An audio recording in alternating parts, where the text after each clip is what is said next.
Hello viewers, in this video I'll show how to solve emo video call your friend's video is post problem. Let's see how to solve this problem. Tap on hold emo, click on app info or I button, tap on force stop, tap on OK, tap on storage and cache, tap on clear cache. Go to Play Store,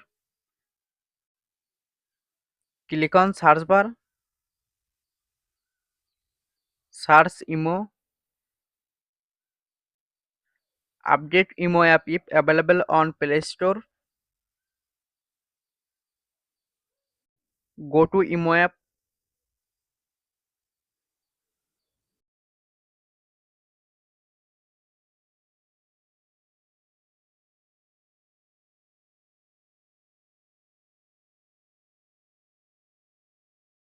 problem solved. Thanks for watching. Don't forget like and subscribe.